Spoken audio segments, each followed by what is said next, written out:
Even as our meetings become open to the public again, they will continue to be available and streamed live on the city's Facebook page, as well as the Community Media Center channel and website. President Pecoraro is out of town on a business trip, so I'll be presiding over tonight's meeting. Now we'll begin, as we do every meeting, with the Pledge of Allegiance and followed by a moment of silence. I pledge allegiance to the flag of the United States of America and to the republic for which it stands, one nation, under God, indivisible, with liberty and justice for all.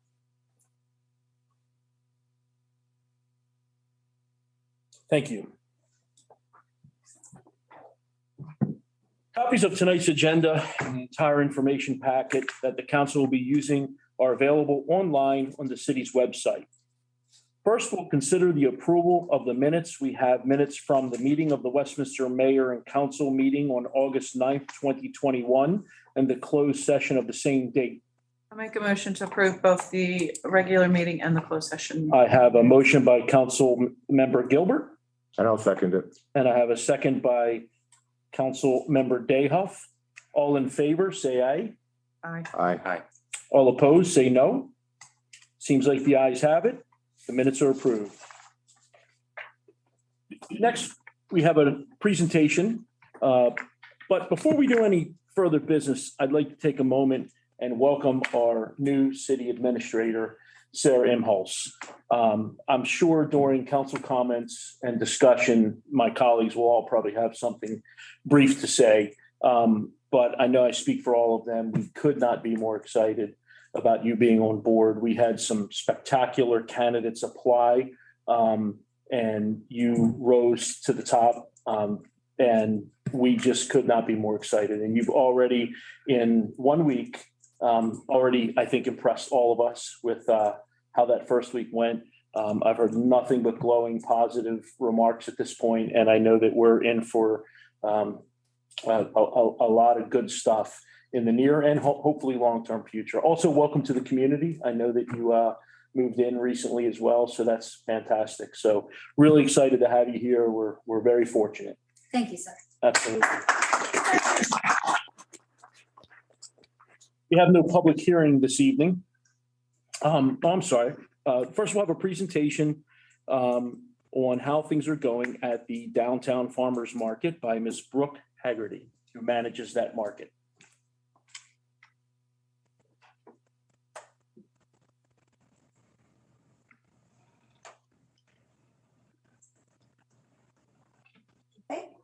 Downtown Westminster Farmers Market. I had started off as a vendor there in 2014. In September of 2017, I was asked to take over as the manager. So I did that. And so tonight is just a little bit about what's been happening at the market and our growth since that time. Some of the numbers you're going to see are starting at 2016 going forward, then 2017 going forward. There's some discrepant. I'm not going to lie. I'm not an accountant. I don't pretend to be one. I have numbers that are by season. I also have numbers by fiscal year that Lydia Colston provided for us, so that you can also see the growth, the changes in numbers wise. I will also be emailing a copy of all of this to you later in the week. I had some personal things this week that popped up. So, Downtown Westminster Farmers Market. This was the first thing we did is we changed the logo in 2018 and we started with this. Next slide, please.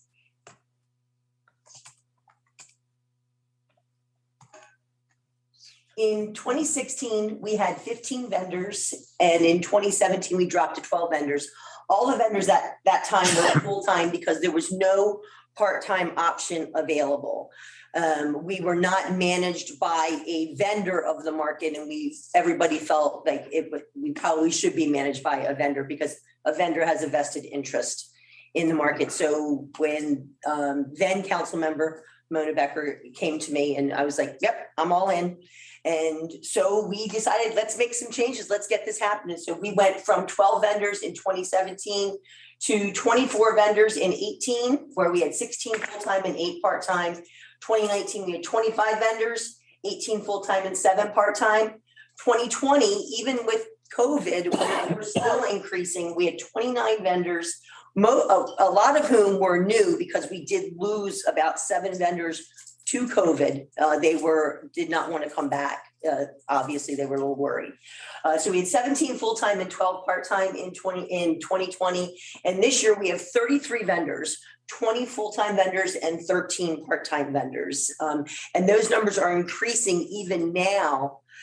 We just brought in 2 brand new vendors. One starts the 25th of September. One just started this past weekend. So we're continually getting people that are saying, we want to be a part of this market. There's actually room in the market that we can get. We'll be able to have up to 45 vendors at any given time.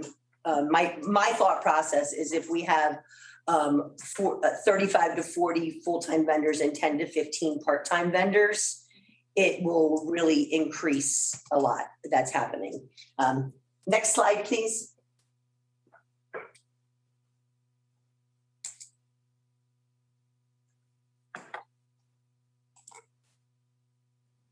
There's a delay. I apologize. Okay, as you see, I told you earlier, I'm not an accountant. I don't claim to be one. The numbers that are on the left are provided by Lydia for the fiscal years 2016 through 2021. And then by season are what we have here. Obviously in 2020, there was we had a decrease in revenues, even though we had an increase in vendors. I think part of that is because of the way that some of the monies come in and the way it goes between the fiscal year and the season, the way I define the season. And in 2016 and 2017, the market managers' fees were not included as part of market income or part of market expense. So that started in 2018 when I came on as the manager. So we've got the numbers there. Again, that you'll get all of this and I'll have some verbiage out there for you as well. But I wanted you to see that the numbers of revenues we are increasing. 5,800, 6,400, 8,200, we're at 10,000. I put 10,000 plus because we are continuing to increase our revenues even now. I expect that even within this regular farmers market season, we'll probably have 2 or 3 additions to our vendor list because we do have room for them. Next slide, please. We also brought in corporate sponsors. You know, I went out to people and said, can you do this? And they said, yes. So Ting came on in 2018, providing us on-site internet that's valued at about $150 a month. To date, they still provide us internet and every season we get about $700 in kind from them.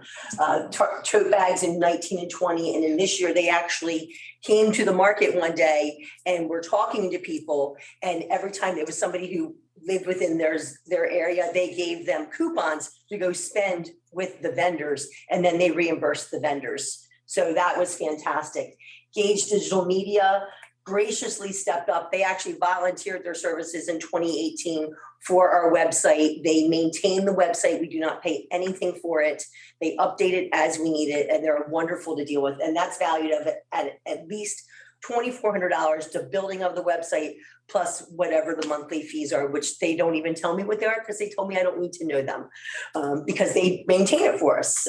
Barnes Bollinger Insurance in 20 and 21 bought tote bags for us as well.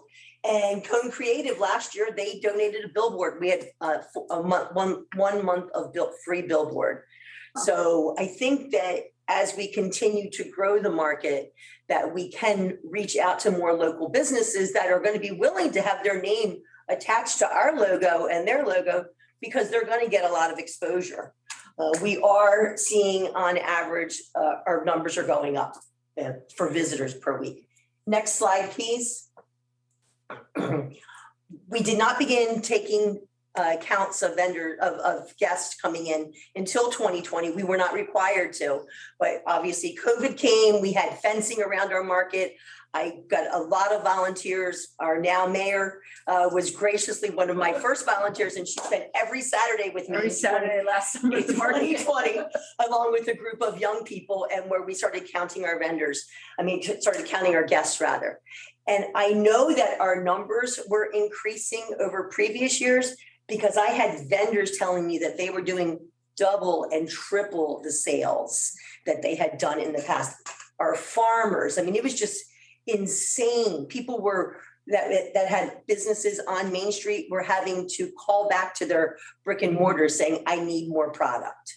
So absolutely fantastic. And speaking of our brick and mortars vendors, we have 4 vendors that started off at the farmers market that now have brick and mortars on Main Street. And that's increasing by 2 of our newer vendors this year.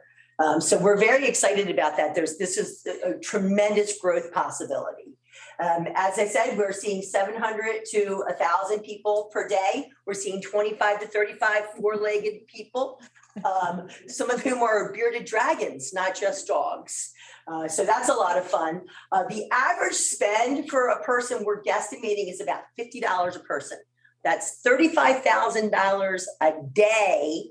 And even if only 5% of that is another 5% of that is spent on Main Street on Saturday morning, that's $1,750 more going on Main Street on Saturday mornings.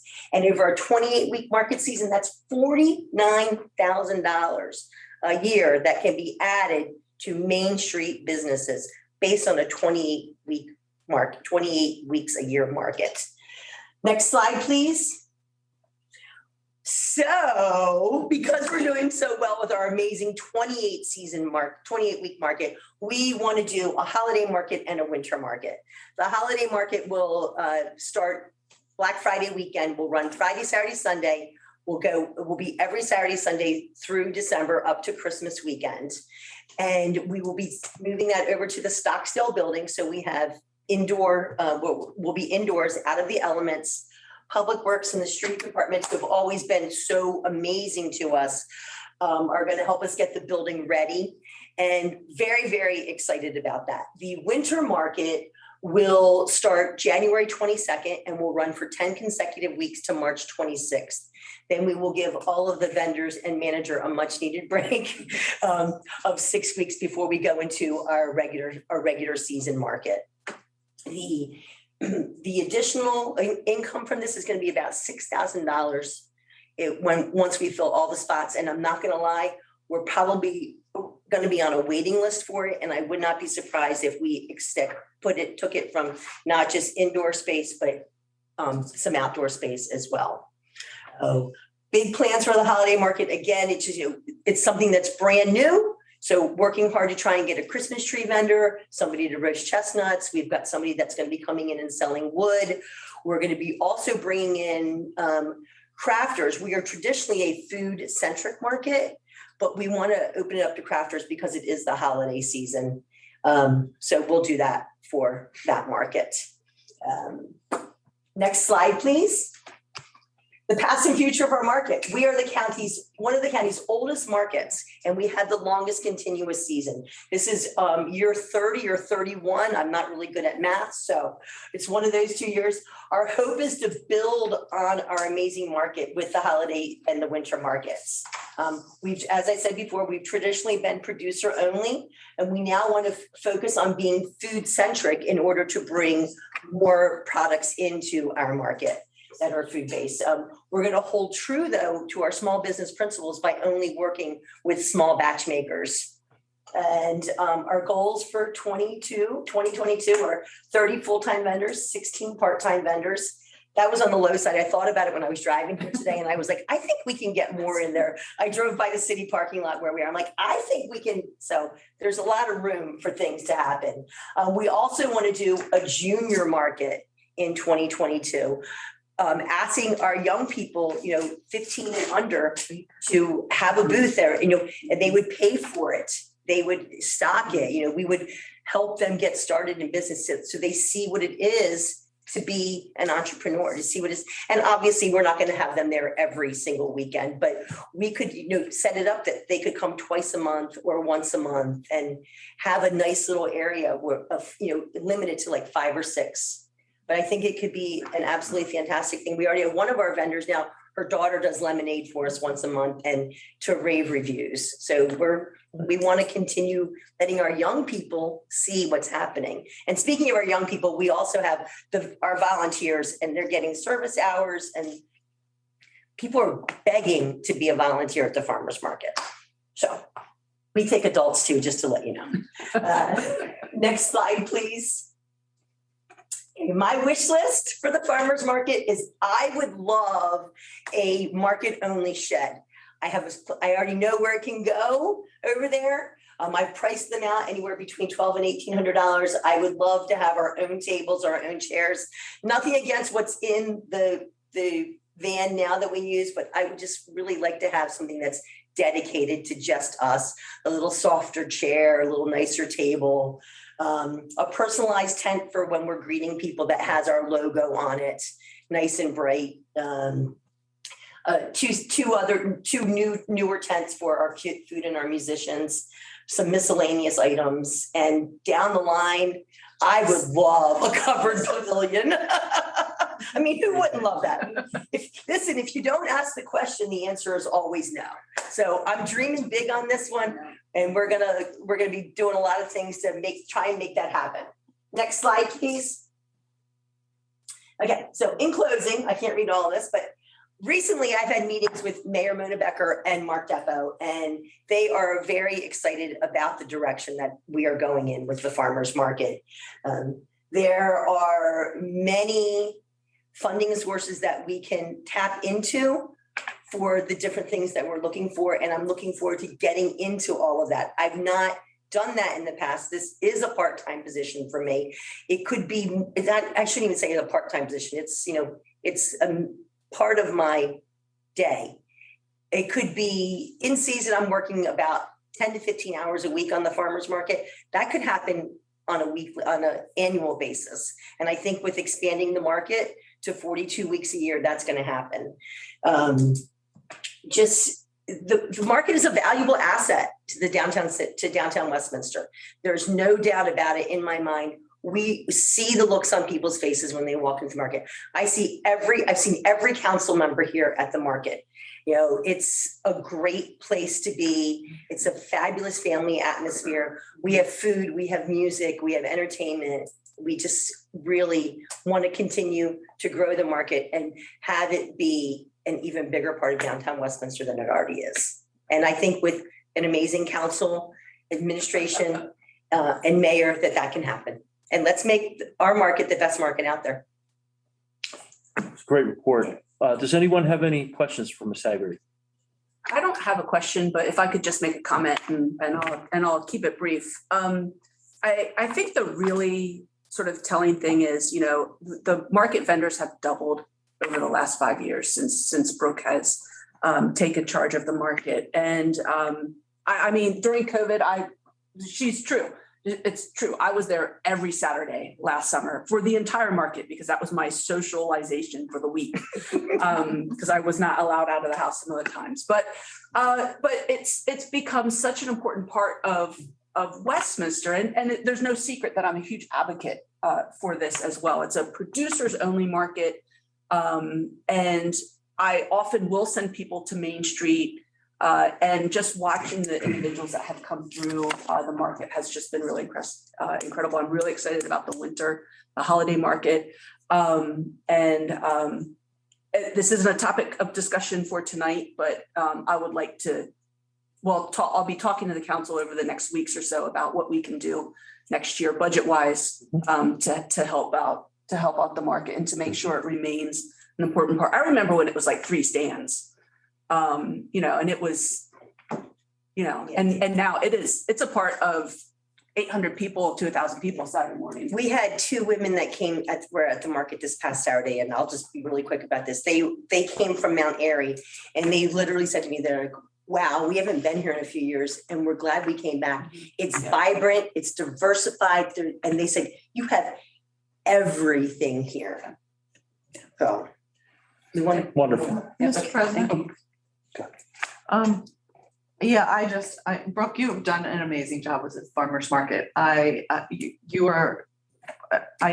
just kind of speechless, particularly after this report, because I've never seen the numbers and the statistics, which even make it more amazing. Other than just walking into it every Saturday or every other Saturday whenever I get there, and seeing the change in it. But now seeing the numbers, that just backs it up. It's just phenomenal.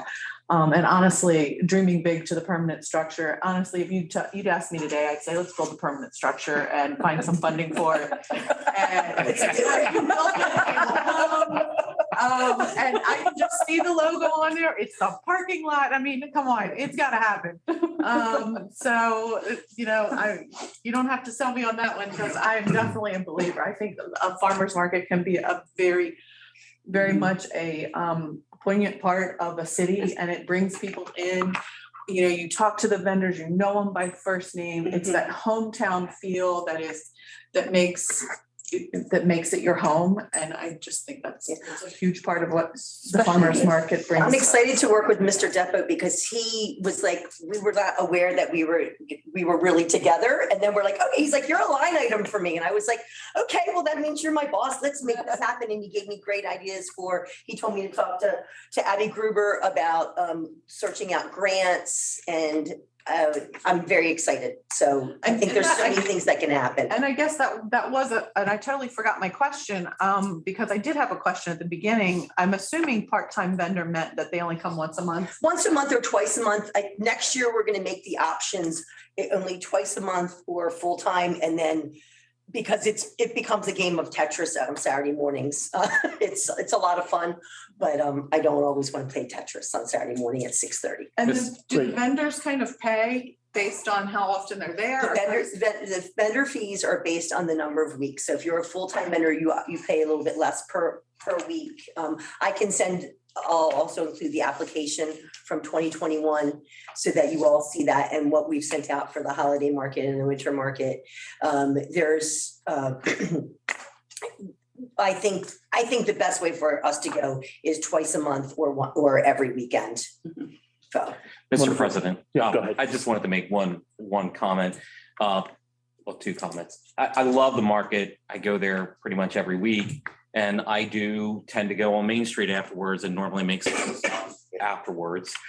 And as Chair of Economic and Community Development, the one thing I want to really stress about the farmers market is we have had, as Brooke mentioned, several businesses that have grown out of that farmers market that are now on Main Street.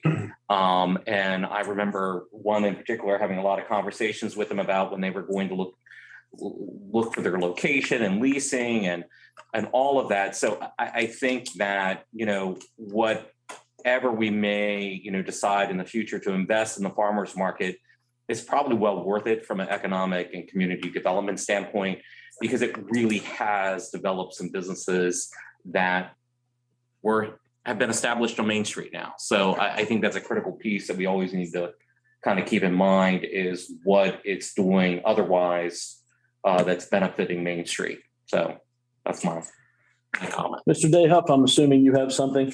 Yes, sir. Thank you, Mr. President. I love the farmer's market. I do imagine that there's some grants available. We should beat the bushes and see what we can do. We're going to start. Either that or I think the Kavachi Pavilion has a nice ring to it. I do. Very funny. I really do. But I think whatever it is that we invest in the market, I think we'll get adequate and appropriate return. And A lot of those folks go downtown shopping after they leave the market. I want to invest more of my time on the market. And I'd like to see, And in the city of I'd like to see more of the reports. I'd like to see maybe periodic reports, because this has been great. And you'll email this to us? Yes, sir. Okay, thank you very much. Thank you, Mr. Thank you, Mr. President. Councilmember Dayhoff, I'm sorry. Yes, sir. Ms. Haggerty, wonderful. I don't need to say any more in terms of how much we all love it. Obviously, you've asked for some things. There'll be a process. And as the mayor mentioned, she'll be working on that. I'm assuming she's probably going to be spearheading that effort to see what can and can't be done. And as Councilmember Dayhoff said, I think, there's opportunities potentially for grants. That's something we certainly should be looking at. There's a lot of money floating around out there right now. We ought to try to grab a little bit of it. So, thank you very much for your Thank time. you, thank And you, thank you you. are free to go. Okay. You don't have to sit through the rest of the meeting. Go Ravens. You got it. Okay. Next up, we have the consent calendar. We have 5 items on the consent calendar this evening. May I have a motion to approve? Motion to approve. Second. Councilmember Dayhoff with the motion and Councilmember Gilbert with the second. All in favor, say aye. Aye. All opposed? The ayes have it. The consent calendar is approved. We'll now go on to reports, and we'll start off with a report from the mayor. And to keep things incredibly short, I would just like to say very much welcome to our new city administrator, Miss Sarah Impulse. I have very much enjoyed our interaction over this last week, and I cannot look forward enough to the next 3.5 years of my first term and hopefully longer. So thank you and welcome. Thank you. That's all, Mr. President. Thank you, Madam Mayor. You're welcome. Next up will be standing committee reports. We'll start off with Councilmember Dayhoff and the Arts Council. Thank you, Mr. President. The Arts Council will conduct its annual meeting this Wednesday morning, September the 15th at the Arts Council. And then also mark your calendars for Thursday, September the 30th from 5 to 7. We will have our annual members show reception, a farewell party for Dr. Morley, and a meet and greet for the new executive director, Eric Kirshner. And I believe all of you were mailed a copy of the annual report. Give it a good review. If you have any questions, just be in touch. Thank you, Mr. President. Thank you, Councilmember Dayhoff. Next up will be Councilmember Hupp with his Economic and Community Development Committee report. The only thing I will report is that we, several things that we've been working on in the committee, several of those items will be, I think, coming to us at the next council meeting on September 27th. So that's good, because then we can kind of get them off of our agenda on the committee level. And then we have our next meeting, committee meeting on October the 6th at 3 p.m. Thank you. Next up is the Finance Committee report. And of course, Council President Pecoraro is not present this evening, so we'll skip that. Councilmember Gilbert with the Personnel Committee report. I have no report tonight. Thank you. The next 2 reports are the Public Safety Committee and the Public Works Committee, both that I chair, and I have no report for either committee. So we'll go to Councilmember Dayhoff with the Recreation and Parks Committee. Thank you, Mr. President. The Rec and Parks Committee will conduct an advisory board meeting Tuesday evening, tomorrow evening on September 14th at 6 o'clock at the Diffendahl lot. And we're going to get together with the Director of Recreation and Parks and the Public Works Director. And we're going to take a look at the newly reconstructed Palace Livery Stable wall and try and jumpstart our mural project. So we're really looking forward to that. We're also planning to have a Recreation and Parks Committee meeting, a council committee meeting sometime soon in the future. The agenda may include a number of, among a number of things, a review of the status of the future planning for Wakefield Valley Park. I want to take a look at where we are with the community pool, and then hear a report about Fall Fest and the Oyster Stroll and anything else that may arise between now and then. I think that's it, Mr. President. Thank you. Thank you, Councilmember Dayhoff. And the last committee report will be the Technology Committee normally, but again, Council President Pecoraro is not here, so we will skip that report. Next, we have council comments and discussion. So I will start off with Councilmember Huff. Do you have anything? The only thing I have is, again, to welcome our new city administrator. I really look forward to working with her, and we're very happy to have you here. Thank you, sir. Councilmember Gilbert. I, again, just want to reiterate what many of my colleagues have already said. Welcome to the city of Westminster. residentially and professionally. And I look forward to working with you also. Thank you. That's all I have. Councilmember Dayhoff. On Saturday, I had the opportunity to attend a number of the 20th anniversary of the September 11th terrorist attacks. There were a number of events that were scheduled that day. There was the one at 8:30 in the morning at the Carroll County Public Safety Training Center, and then at 12 noon at Mission Barbecue. However, the one event that I really want to call to everyone's attention was the event at the VFW that I attended with Mr. Glass, and which Mayor Becker spoke. And her presentation was poignant, it was relevant, it was well delivered, and it was really well received Thank you. with a very difficult audience. Thank you. I mean, you knocked it out of the park. Thank you. You were really well prepared and you made us proud. And then also, I happen to have with me a welcome gift for the new city administrator on behalf of the Westminster Mayor and Common Council, all of us. We would like to make sure that we give you this welcome gift. Welcome aboard. Thank you, sir. Now, we'll ask you at another point in time what your attitude about semicolons is. That's that at another time. It's always nice to have a writer on board. Thank you, sir. Thank you. Welcome aboard. Thank you, Mr. President. Thank you, Councilmember Dayhoff. Have you seen those since you've been in town? I'm assuming you've seen those around. I have, yes. You're familiar with what it is. and- I am, Good. yes. Awesome. Thank you so much. You're welcome. So next we'll move on to bids. We have 3 bids this evening. First bid is the approval of, is for the annual paving project for fiscal year 2022. Mr. Glass. Yes, sir. The current capital projects fund includes funding for the continuation of the city's annual paving project.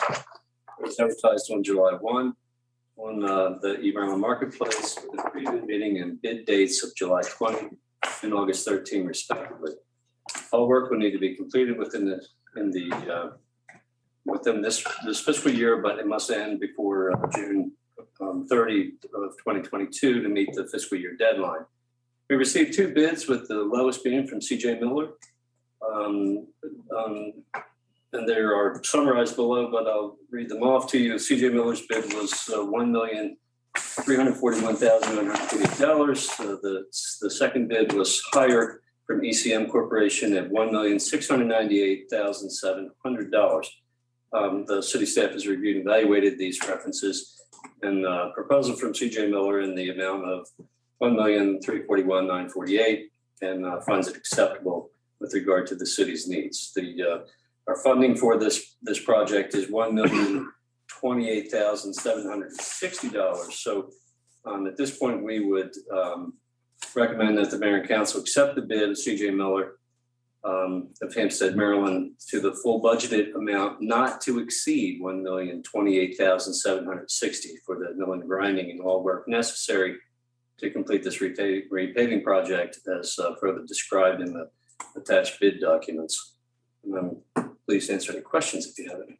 Okay, let's get a motion Motion to approve. first, and then we can discuss it. Motion to approve. Motion from Councilmember Gilbert. Do I have a second? Oh, second. I have a second from Councilmember, did I say Gilbert the Yes. first time? Yes, you did. I'm sorry. That's It okay. was moved by Councilmember Dayhoff, seconded by Councilmember Gilbert. Okay, is there any discussion on the item? If not, I'll go ahead and call for the vote. All in favor, say aye. Aye. All opposed, say nay. The ayes have it, and you have your paving money, Dr. Glass, I should say. Thank you. Okay, we'll next move on to the body worn cameras bid. Chief Ledwell. Good evening, Mayor and Council. So as you're aware, we decided to incrementally implement a body worn camera program for the police department beginning in fiscal year 22. We received a grant through the local government insurance trust in the amount of $5,000 towards the purchase of a body worn camera program. Additionally, within the approved FY22 budget included line items for both software and hardware for beginnings of the system. Specifically, we asked for a 5-year video as a service package to include 8 body worn cameras and 1 in-car system for our transport van. So we announced the request for proposals on July 6th. The bids were due on August 23rd. Bids were opened and announced at city offices on the same date. We received 2 bids. The low bid was from Digital Alley Incorporated in the amount of $36,500. The second bid was from Motorola Solutions in the amount of $42,801. When we compared the value items that were requested in the request for proposals, we discovered that the low bid did not include the item for the in-car transport system. And that system was around $11,000 in the Motorola proposal. So when we looked at the amount per camera, the Motorola Solutions bid was lower. And further, the Digital Alley bid did not include all of the requested information. So staff recommends that the mayor and common council accept the bid of Motorola Solutions for the amount of $42,801 and award a contract for the purchase of a police body worn camera system as specified in the attached bid. Thank you, Chief. Do I have a motion to approve the bid to Motorola? Mr. President, I'll make the motion. I'll Okay, second. thank you, Councilmember Day. Geez, I can't get this right, Councilmember Huff. Sorry. Councilmember Gilbert, I think seconded. Is there any discussion on the item? Mr. President, Yes, Councilmember Day Huff. one question. Is everyone using the Motorola system pretty much? In this county, In this yes, county, except in this for the area. state police. I believe the state police are going to use Axon. Oh. Okay. Okay, but there's no interoperability challenges with that. You know, the Of which we're other aware. municipalities that have body worn camera systems, they're Motorola. Okay, I'm assuming that the sheriff's department, that's what I thought I heard, that they were going with Motorola also. correct. Okay. No further questions, Mr. President. Anyone else have any other questions? If not, we'll go ahead and call the vote. All in favor of approving the bid to Motorola, please signify by saying aye. Aye. All opposed, say nay. The ayes have it, and the bid is approved. Chief, you have your money for your body worn cameras. Next, we have a portable police radio replacement. Chief Ledwell. Yes, good evening again. So the police department currently has 58 Motorola portable radios in our inventory. These are the radios that the officers wear on their uniforms and are used for communications purposes. We currently have the model XTS 5000, except for a few of us who have already replaced. Motorola no longer supports this model and they don't stock replacement parts for these model radios. Our vendors can therefore no longer repair our broken radios. Additionally, with our current radios, we lack the ability to interface with certain functions with our neighboring agencies who have already migrated to the APX 6000 models. The department received funding in fiscal year 22 capital budget to start incrementally replacing our portable radios with the Motorola APX 6000 radios. The FY22 capital improvement budget contains $62,942 for the purchase of 12 new portable police radios, as well as the chargers and the accompanying programming. Motorola has a Maryland state contract, number 06089800036, to supply statewide public safety wireless communication systems. Under this contract, the cost per portable radio with necessary configurations is $52,209.36. The total cost for 12 portable radios is $62,512.32. The staff recommends that the mayor and common council authorize the purchase of 12 Motorola APX 6000 model 2.5 portable police radios and desk chargers from Motorola Solutions Incorporated at a total cost of $62,512.32. Thank you, Chief. Do we have a motion? Motion to approve. I'll Okay. second. So motioned by Councilmember Day Huff and seconded by Councilmember Huff. Is there any discussion on the matter? Hearing no discussion, call for the vote. All those in favor signify by saying aye. Aye. Aye. All opposed, say nay. The ayes have it. Chief, you have your 12 radios. Thank you. Ordinances and resolutions, we have none this evening. Unfinished business. I'm not aware of any unfinished business. Is there unfinished business? Is there any unfinished business? Okay, thank you. Items of new business. We have, I believe it is 3. Because I think that, no, that was the bids that changed. There were only 2 items of new business. First, we have the Crawford, I'm sorry, Carry forward. carry forward, look at it, put a space in there. The carry forward of unspent funds for fiscal year 2021. I don't know, Ms. Imholz, are you taking this or is Ms. Colson zooming in or something? Or We've had some technical difficulties, so I'll take this one. Okay. Ready? There is a memo attached to the agenda for you to read. We actually realized that we are going to need a mechanism, probably of a budget ordinance for the next meeting or the meeting after in order to implement this. But this is just to reconcile some funds, carryover funds from last year. So take a look at that memo. Let me know later this week if you have any questions on that, and we'll prepare this for the next meeting. Okay, Ms. Imholz, thank you. We'll put a pin in that and then you'll bring it back to us in the next meeting or 2. The next meeting or 2. Thank you, sir. Yes, thank you. Okay, and then next we have the MPDES MS4 Stormwater Mitigation and Cost Sharing Agreement. Mr. Glass. Yes, sir. Back in 2015, all jurisdictions in Maryland were required to begin mitigation of stormwater pollution by, and we'll just refer to it as an MS4 permit because that's easier to say. Agreed. At that time, the Water Resources Coordinating Council recommended that all 8 municipalities and Carroll County request a co-permittee status from MDE. The specific request was for issuance of a single MS4 permit instead of separate permits for each jurisdiction, as was the initial direction from MDE.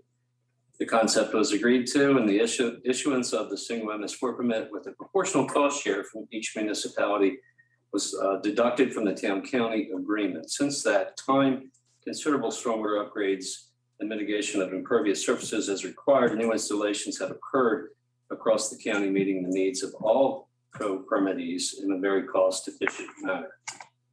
The initial permit's up for renewal, which requires a new memorandum of agreement to cover the new permitting period of 5 years.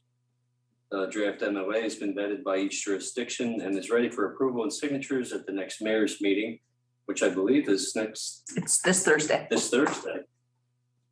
That's provided the mayor and council are interested in continuing with the current arrangement. At this point, staff would recommend that mayor and council approve the cost sharing of stormwater mitigation projects and co-permittee responsibilities memorandum of agreement as outlined in the attachment. And of course, I would be pleased to answer any questions you may have. Okay, let's go ahead and get it on the record. Do we have a motion to approve the 5-year agreement? I'll make a motion to approve the 5-year agreement. And I'll second it. Councilmember Gilbert with the motion, Councilmember Dayhoff with the second. Is there any discussion? I have one item. Do we know what the actual cost is for this? And so I'm remiss to not know the exact number. It is deducted from our town-county agreement, and I want to say it's in the $250,000 a year range. Our cost is $250. Is that equal for all municipalities or is it No, it's proportional by size. proportional, right? Yep. Not like we do everything though, when it comes to the county and city agreements, of course. Sure.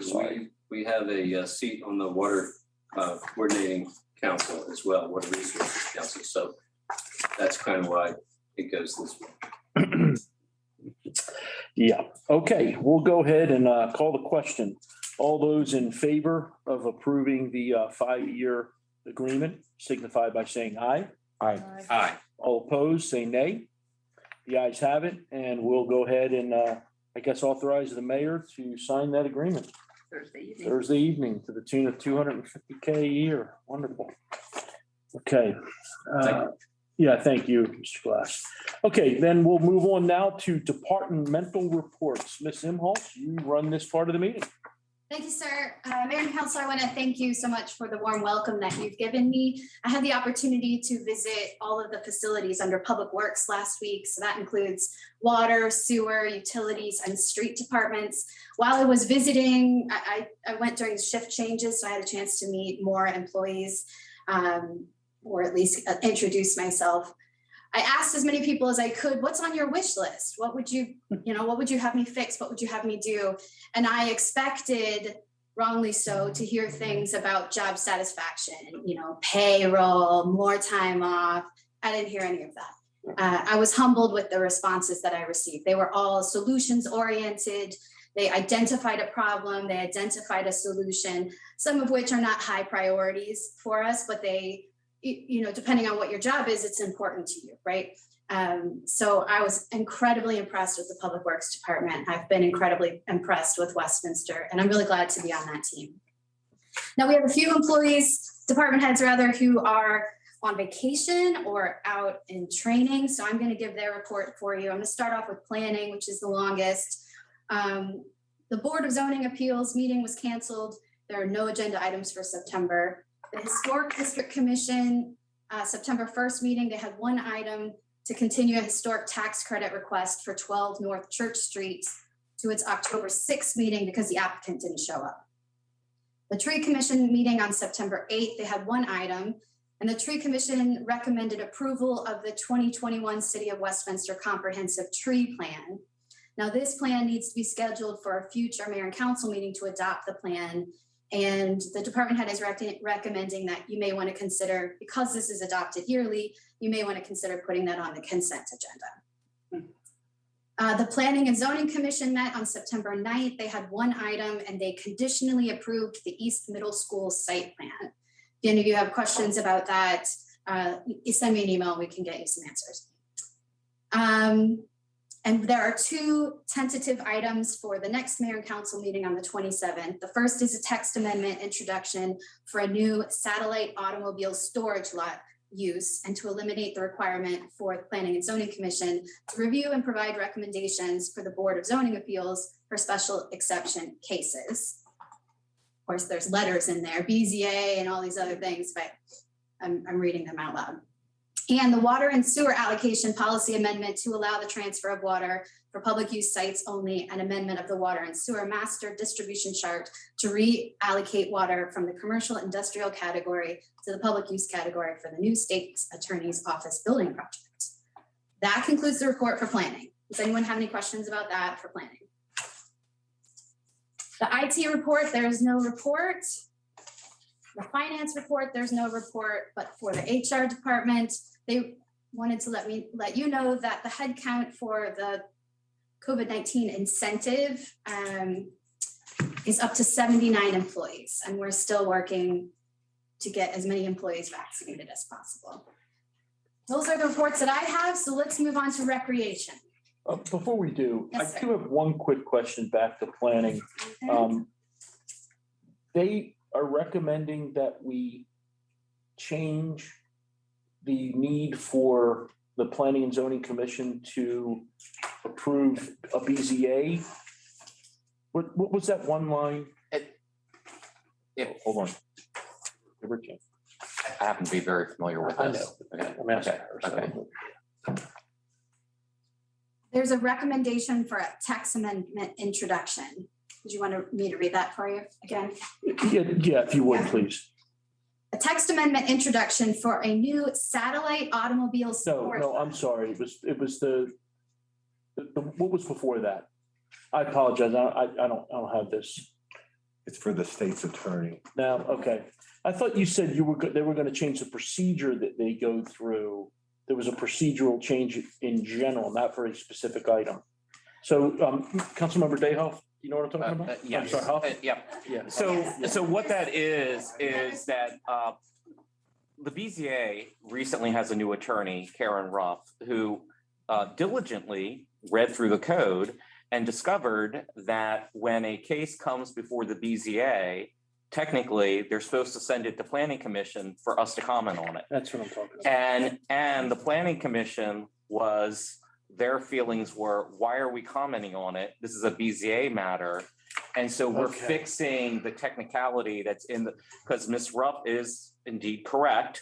But does it make as someone who's been on BZA and Planning Commission, does it make any sense? No, in my humble opinion, it doesn't make a lot of sense because those are two different boards that do two different things. Mhm. And for the Planning Commission to be commenting on an item that's coming before BZA, if I was frankly on BZA, I would kind of be like, I don't really care what Right, planning it's- commission yeah, has right. to say. This is BZA. So are we going to see some type of code change related to that at some point? I'm assuming, Ms. Levin? Presumably, Uh, yeah. so So we'll- I was involved in those discussions with Okay. Mark and with Councilman Hoff and with your BCA council. And I would anticipate that you will see an ordinance. I would have to imagine it's got to be codified to make that kind of change. Yes. Currently Yes, requires yes. that. So that's I something, think it's a text Expressly- amendment. is it going to be a text amendment? That's what planning's suggesting. Okay, It would be a text. okay. So that'll get before us at some future date then. That is tentatively, the planning department's recommending that to go on the September 27th meeting. It's supposed to Okay. come on This the- has already been through the economic, Thank you very much. I heard that and I thought, wait a minute, we're talking about something a little grander than just, okay, got it. Yep, wonderful. Go ahead. it has been, that particular item has been through the Economic and Community Development Committee. Great. Which is the origin, how it's getting to council now then. Great, thank you. Recreation? Yes, good evening. Just to quickly bring you up to speed, since your last meeting, your Recreation and Parks Department held a successful 3-week aqua fitness program at the Westminster Municipal Pool. This was the first time we were actually able to pull this program off with only one cancellation due to inclement weather. And happily, we served nearly 200 people during just a short 3 weeks. So we're excited to accomplish that. We also held 2 pre-bid meetings on August 12th and on September 2nd. August 12th was the pre-bid meeting for the pool renovation project that went back out to bid. And September 2nd was the pre-bid meeting for the locker room renovation project part 2, which actually would incorporate improvements to the lockers, the restroom partitions, sink basins, fixtures, and countertops in both men's and women's locker rooms. So we were happy to accomplish both of those. On August 25th, I participated in a grant orientation session for the MHAA funds received our capital grant for Durbin House building envelope improvements. So that project is ready to move ahead as we complete the HSA, the Historic Structures Assessment of that building. The final draft is before you this evening. I hope that you review that, and if you have any changes to that document, please do let me know. The consulting firm would like time on council's agenda, either the October 11th or October 25th meeting. So if there is a date that you would prefer, or if you know council members won't be present, please let me know. And then that way we can finalize that process and move on into action items to write bid specifications to move ahead with the capital grant through MHAA. On August 13th, we had a surprise inspection from the state for our summer day camp program, and we passed with no violations. So certainly Wow. that's always a win, especially with all of the extra regulations that we had to put in place all summer long to meet COVID guidelines. So we were certainly happy about that. On August 26th, I submitted a Community Parks and Playgrounds grant application requesting funding for a spray ground at the community pool, and this would assist in offsetting the renovation cost. Because as you may know, the money that was allocated in the bond issue was only for the main pool renovations. And our first go round with the bid process was that even the primary main pool renovation portion of that project came in well over what was budgeted. So we certainly wouldn't be accomplishing a spray ground or a lap learning pool. So I'm seeking out other funding opportunities to help offset that. On September 8th, we held our annual Pooch Pool Party. We had about 75 dogs attend and their people. So we had a total attendance of almost 200 people at that event. We have been on a hiring spree because we can't find help, but I am happy to report that we have hired now 9 new temporary employees, 6 fitness center attendants, and 3 group fitness instructors. So hopefully this fills some gaps for us. And obviously we have been busy putting to bed our pool and our summer camp program. And we are clearly in the planning and logistical frenzy that Fall Fest brings the last full weekend of every September. So if it's not on your calendar already, please join the City of Westminster for 4 fun-filled days, September 23rd through the 26th. We will have amusements and food and live entertainment and artisan and crafters and kids activities. So we are looking forward to hosting that for the community, and certainly looking forward to seeing all of you step off down Main Street in the parade, which kicks off the festivities on Thursday evening. So that concludes my report, unless there are questions. Mr. President, Go ahead. I have a very brief question. What's the difference between a spray ground and a splash pad? Is there a difference, or is it just a new name for the same thing? The terms are actually used interchangeably, Okay. and I will admit that I use the word spray ground because it sounds much more like playground for community parks and playgrounds. The true answer, that's it. Oh, that's Right, wonderful. Playground, spray park, they're all. It sounds fun. I can just see like large hoses and we're spraying each other. Thank you. You're welcome. Public Works? No Ravens report. I mean, Public Works.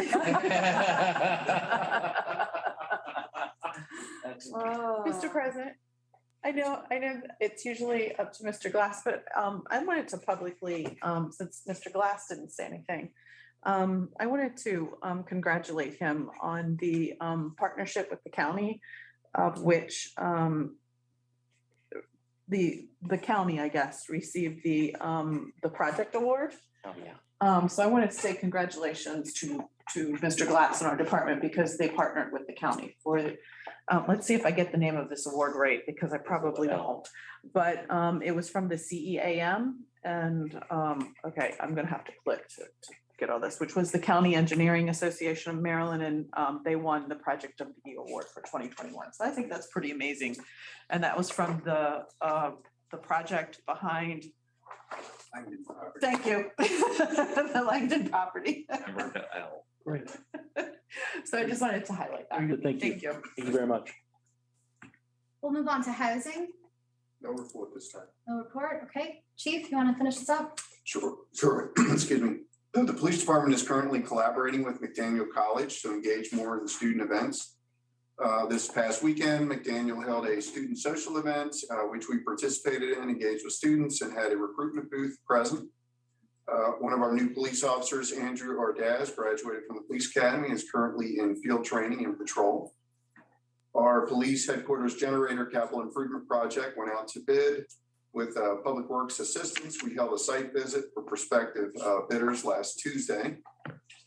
We gave job offers to 4 new police recruits who will start the Carroll County Sheriff's Office entry-level police academy next Monday. The academy will run through April. We will be participating this upcoming Saturday in the Opioid Prevention Coalition's 6th annual We Say No to Dope Walk and softball game. It'll be law enforcement versus recovery community, beginning at 10 a.m. at Dutterers Park, where the softball game will be held, and also where the 1.5 mile will start and finish. We'll be conducting interviews this week for the Police Administrative Services Manager position. We received a number of great applications, so I'm looking forward to that process, and that's all I have. I had a chance to meet with all of the department heads, and I just want to confirm for the council, in case you're wondering, that this is a superb staff, and I'm really excited for us all to be working together. Mr. President, that concludes the departmental reports. Thank you, Ms. Imholz. Okay, we'll now move on to citizen comments. The final item on our agenda is citizen comments, where we invite the public to address the mayor and council on issues that pertain to tonight's agenda or any other city issues. During the pandemic, we could not welcome the public to attend the meetings in person, and we invited them to share their concerns by email and have them send them to the city clerk at comments@westgov.com. Commenters should include their address and phone number with their comments. All comments we receive will be shared with the mayor and council. Now, is there anyone present who wishes to be heard? Sir, did you have anything? You're the only one here. But Oh, you don't have to say anything. well, let's see. I think Graham had asked me to ask about the autonomous corridor project, if there's anything going on with that. So during the council comment period, it's really just an opportunity for people to say something to us. It's not really a conversation. But what I would suggest is there's a technology committee. So I would say go back to Graham and let him know to get with Councilman Pecoraro, who's the chair of that committee, and kind of see where things are and, if things are moving along. So that'll be great. But Mr. President, he should introduce himself. That is true. I was remiss. I'm sorry. Name and address, sir. I'm sorry. Carl Leitler, and my address. Yes, sir. I live in Westminster, 694 Cherryworth Court. Thank you, Carl. Appreciate it. Thanks for coming to the meeting too. Sure. Yeah, I didn't mean to put you on the spot. You're the only one here, so I figured if you wanted to say something, now's your opportunity. Okay, well, on that note, we will adjourn. Our next meeting is going to be held on September 27th. Thank you for everyone coming, and have a nice evening, and go Ravens.